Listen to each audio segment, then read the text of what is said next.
दोस्तों, स्वागत है आपका मेरे चैनल राजू गौड़ हिंदी कहानियाँ पर।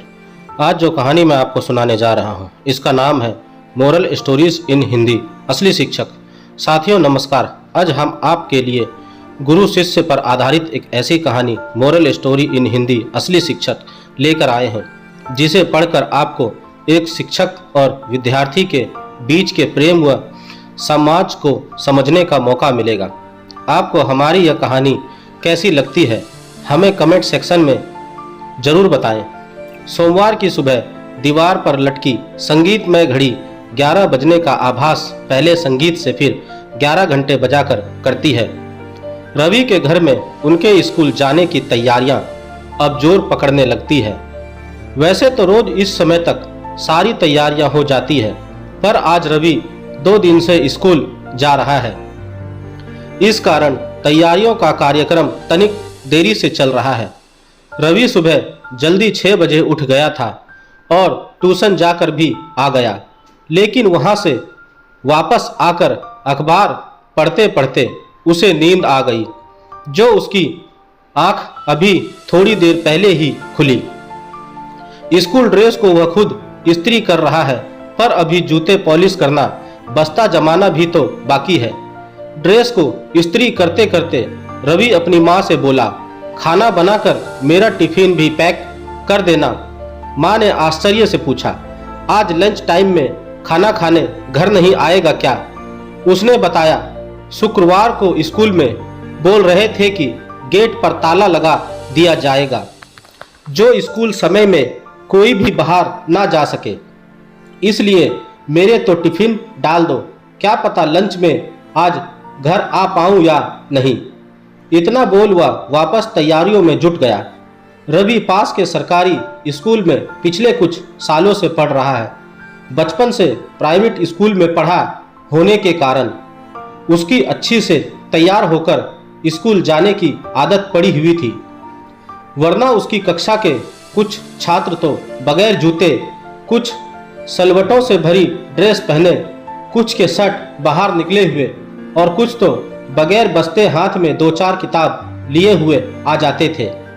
समय रहते सारी तैयारी हो गई और रवि तय समय पर स्कूल के लिए निकल पड़ा। स्कूल पहुंचकर रवि सीधा अपनी कक्षा में पहुंचा। बस्ते को कक्षा में रखकर प्रार्थना में जाने के लिए अपने दोस्त विनोद के साथ मैदान की तरफ जाने लगा। रास्ते में उसने शनिवार का दिन स्कूल में कैसा रहा इसके बारे में विनोद से पूछा तो वह बोला, यार तू तो शनिवार को आया नहीं, पर उस दिन गजब हो गया। लंच के बाद उप प्रधानाचार्य सर कक्षा में आए और अपनी कक्षा में सिर्फ 5 छात्रों को देखकर काफी नाराज हुए। फिर मॉनिटर से हाजिरी भी नोट करवाई। बाकी के सारे कहाँ गए थे? रवि ने पूछा।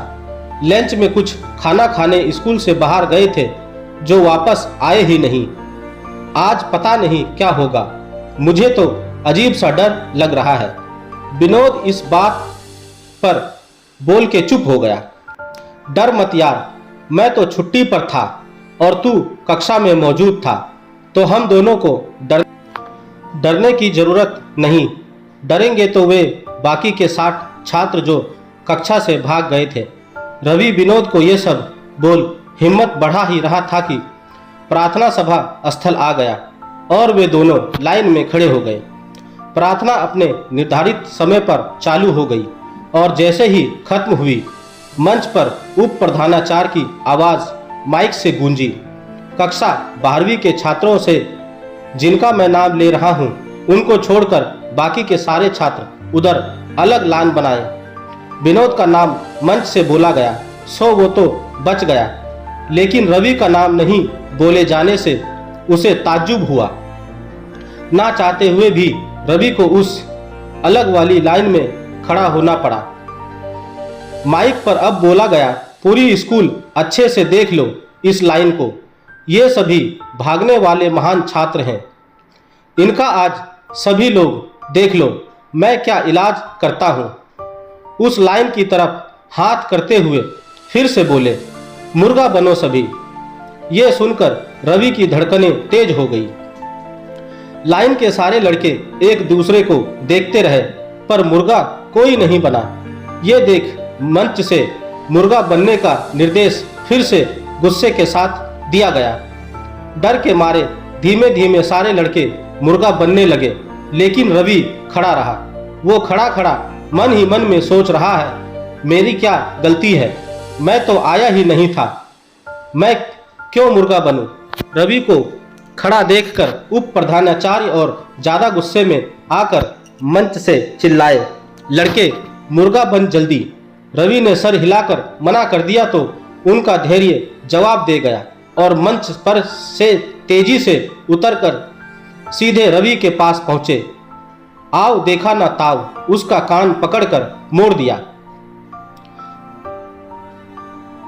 रवि हिम्मत करके जोर से बोला, सर मैं छुट्टी पर था, मैं भागा नहीं। पर वो कहाँ सुनने वाले थे। उन्होंने एक जोरदार थप्पड़ रवि के गाल पर जड़ दिया और उसे झुकाकर कमर में मुक्का भी मार दिया। प्रार्थना में खड़े सभी लोग का ध्यान इन दोनों पर आ गया। रवि जोर से चिल्लाया, मेरी कोई गलती नहीं सर, मैंने तो मॉनिटर को छुट्टी की अर्जी भी दे रखी थी, आप उससे पूछते क्यों नहीं। वक्त की नजाकत को समझते मॉनिटर भी दौड़कर झट से आ गया और कहा, हाँ सर, रवि का प्रार्थना पत्र मेरे पास आया हुआ था और वो सच में छुट्टी पर ही था।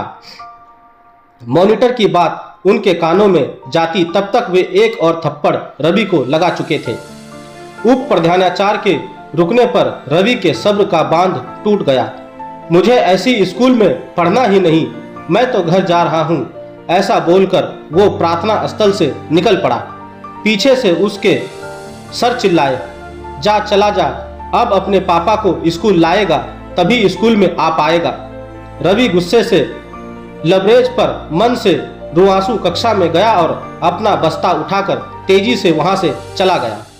घर पहुंचकर जैसे ही रवि ने माँ और दादी को देखा तो उसकी आंखों से धड़ाधड़ आंसू पड़ने लगे। उसे रोता देख दोनों ने एक साथ पूछा, क्या हुआ स्कूल में। रोते हुए उसने सारी बात बताई तो दोनों को बहुत गुस्सा आया, पर खुद को और रवि को कैसे भी करके उसके पापा के आने तक का इंतजार करने का समझाया। पापा लंच में घर आए, तब रवि चुपचाप बैठा बैठा कुछ सोचता व रोता रहा। माँ और दादी ने उसे खाना खिलाने की बहुत कोशिश की, पर उसने कुछ नहीं खाया। पापा के घर आते ही रवि की दादी ने सारी बात बताते हुए बोला, मैं अभी जाकर आ स्कूल और पता कर बात क्या है, फालतू में मार दिया मेरे बच्चे को। पापा रवि को लेकर स्कूल पहुंचे। प्रार्थनाचार्य शहर से बाहर गए हुए थे और उप प्रधानाचार्य अन्य शिक्षकों के साथ स्टाफ रूम में बैठे हुए थे। दोनों स्टाफ रूम में पहुंचे और रवि के पापा ने उनको कहा, सर जी, गलती होने पर भले आप इसे 50 थप्पड़ मारो, पर आपने तो बगैर गलती से इसे मार दिया। एक बार इसकी बात तो सुनते। असली शिक्षक इतना सुनते ही स्टाफ रूम में दूसरे अध्यापक भी आ गए। रवि के पापा सरकारी अधिकारी हैं, इसलिए स्कूल में कई लोग उन्हें जानते हैं, वे भी वहां आ गए। सर जी का गुस्सा अभी तक नहीं उतरा था, सो उन्होंने बेरुखी से जवाब दिया, क्या हो गया, मारा तो, इतना तो शिक्षक को हक होता है मारने का, और गेहूं के साथ एक दो जौ भी पीस ही जाते हैं, इसमें इतना बवाल काहे का। इतने में रवि के दादा घर से होकर स्कूल पहुंचे। उनका शहर में बहुत रुतबा था, जो वो सीधा स्टाफ रूम में आकर जोर से बोलने लगे, कौन है वो मास्टर जिसने मेरे पोते को मारा है, उसकी इतनी हिम्मत, मेरे बच्चे को हाथ लगाया, मैं उसका तबादला करा दूंगा। उप प्रधानाचार्य उनके सामने आकर उनसे जोर से कुछ बोलने लगे तो उनकी बात काटकर रवि के दादा बोले, जेल भिजवा दूंगा और नौकरी भी चली जाएगी, मैंने पुलिस केस कर दिया तो।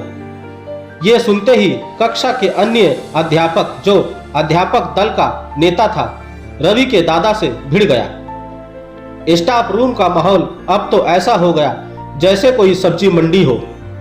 दोनों पक्ष जोर जोर से चिल्लाने लगे। बड़ी मुश्किल से रवि और उनके पापा ने दादा को शांत कराकर रवाना किया।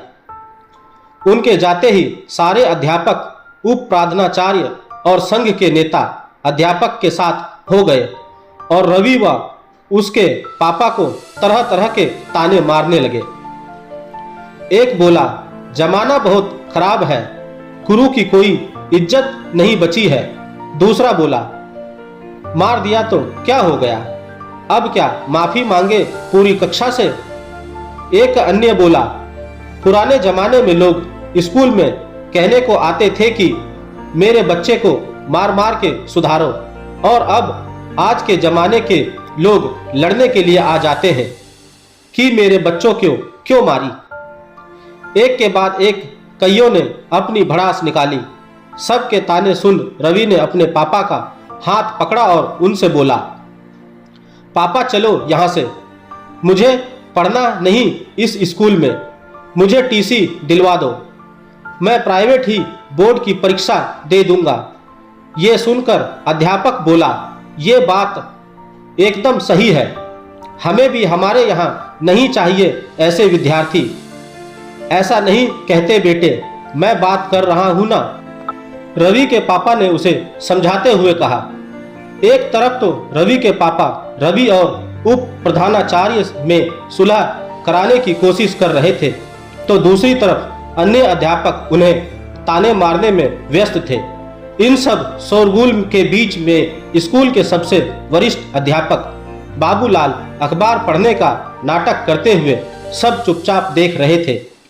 आखिरकार जब उनसे रहा नहीं गया तो उठकर बोले, ये कोई वक्त और मौका नहीं है आपसी एकता दिखाने का। इस बच्चे के साथ गलत हुआ है, हमें हमारी गलती माननी चाहिए। हमारा काम सिर्फ पढ़ाना ही नहीं है, पढ़ाई के प्रति छात्रों का रुझान बनाए रखना भी हमारी जिम्मेदारी है। हमें हमारे सम्मान की चिंता छोड़कर बच्चे के भविष्य के बारे में सोचना चाहिए। इतना सुनकर स्टाफ रूम में खामोशी हो गई, क्योंकि सभी लोग बाबूलाल की बहुत इज्जत करते थे। बाबूलाल जी रवि के पास गए और उनके सिर पर हाथ फेरकर उससे बोले, बेटा, गुस्से में आदमी को सही गलत का कोई ध्यान नहीं रहता, इस कारण उससे गलती हो जाती है। इस बात को एक बुरा सपना समझकर भूलकर पढ़ाई और अपने आने वाले भविष्य के बारे में सोचो। पर ये सारे लोग नहीं भूलेंगे, मेरे कम संतराक भेजेंगे, मुझे कक्षा में नीचा दिखाएंगे, मुझे जानबूझकर तंग करेंगे। ऐसे माहौल में पढ़ना नहीं जा सकता। रवि ने उखड़े मन से जवाब दिया, कोई कुछ नहीं कहेगा तुझको, कोई कुछ भी कहे तो वो कक्षा छोड़कर मेरी कक्षा में आ जाना, खाली समय में मैं तेरे पास आ जाना, मैं अतिरिक्त पढ़ा भी दूंगा तुझे, कोई टीसी नहीं लेना, तू तो मेरे बेटे जैसा है। ऐसा बोल उन्होंने उसे गले लगा लिया। बाबूलाल के गले लगाकर रवि का गुस्सा शांत हुआ और स्कूल में पढ़ने को तैयार हो गया। रवि को बिना गलती मिले उस दंड और अपमान को भुलाने में कुछ वक्त लगा। कुछ दिन बाद उसने वापस स्कूल जाना शुरू भी कर दिया, पर अब वह जब भी पढ़ने बैठता उसे वो घटना फिर याद आ जाती और पढ़ाई में उसका मन नहीं लगता। ये बात उसने बाबूलाल जी को जाकर बोली तो उन्होंने समझाया कि अगर तुम अपमान का बदला लेना चाहते हो तो इज्जत पाकर लो, पढ़ाई करके ऐसा परिणाम लाओ कि तुम्हारी पूरे स्कूल में इज्जत हो। जिन लोगों ने तुम्हारा अपमान किया है वो ही तुम्हारी प्रशंसा करे, यही असली बदला होगा। तुम्हारा आज से यही लक्ष्य होना चाहिए, आज नहीं तो कल गलती करने वालों को ग्लानि जरूर होगी। ये बात रवि के दिमाग में ठीक से बैठ गई और वो पढ़ाई में लग गया। पूरे साल बाबूलाल जी प्यार से उसका हौसला बढ़ाते रहे। कुछ महीनों बाद हुई बोर्ड की परीक्षा में रवि ने अच्छे से सारे पेपर हल किए। परीक्षा परिणाम में जब रवि प्रथम श्रेणी से पास हुआ तो वह बहुत खुशी से बाबूलाल सर से मिलने स्कूल पहुंचा तो उसे पता चला कि अपनी कक्षा में सिर्फ वो अकेला ही प्रथम श्रेणी से पास हुआ है। स्कूल वालों को परिणाम से आश्चर्य हुआ, फिर भी सबने उसे बधाई दी। अगले दिन अखबार में अपनी फोटो देखते ही रवि की आंख भर आई। उसने अपनी माँ को बोला, मेरी पूरी स्कूल में बहुत सारे शिक्षक थे, पर वो शिक्षक जिसकी वजह से मुझे यह खुशी मिली वो अकेले बाबूलाल जी की है। वही है पूरे स्कूल के असली शिक्षक है। दोस्तों, आपको हमारी यह कहानी मोरल स्टोरी इन हिंदी असली शिक्षक कैसी लगी हमें कमेंट्स बॉक्स में जरूर लिखें और हमारी फेसबुक पेज पर लाइक करें।